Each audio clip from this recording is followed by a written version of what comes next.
So how do you determine the historical significance of a person or an event? Does it have to be a prime minister, a famous location? Or can something occur in small town Ontario and make a difference? Is a person or event significant because of the number of people affected, or because they have contributed to a concept or an idea that we still have today in Canada? Actually, it can be both, which does make it tricky for you. So let's work through the following scenario. It's September 1914, and a 40-year-old man with previous military experience named William James Doxey signs up to go overseas. Doxey, the owner of a successful pulp and paper mill in Campbellford, left his wife and family to go to Valcartier, Quebec for training.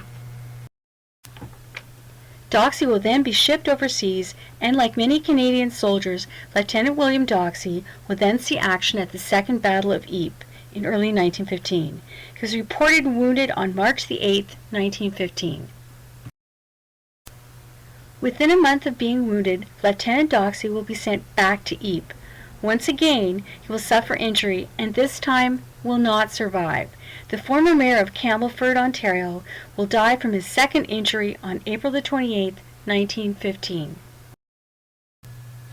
So now let's tackle the question, was William Doxey historically significant?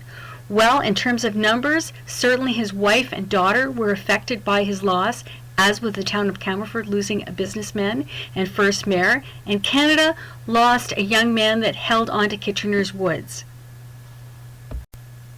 Historical significance can also be measured by how a person and their actions reveal the big picture, the characteristics of their country at that particular moment in time.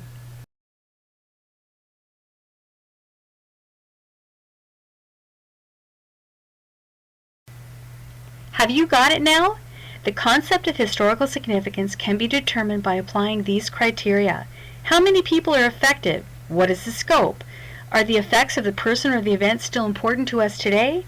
And how does this person or event give us the big picture of the time period? By using these criteria, you will be able to apply this abstract concept as we cover the course from the First World War to the end of the 20th century. Created using Powtoon.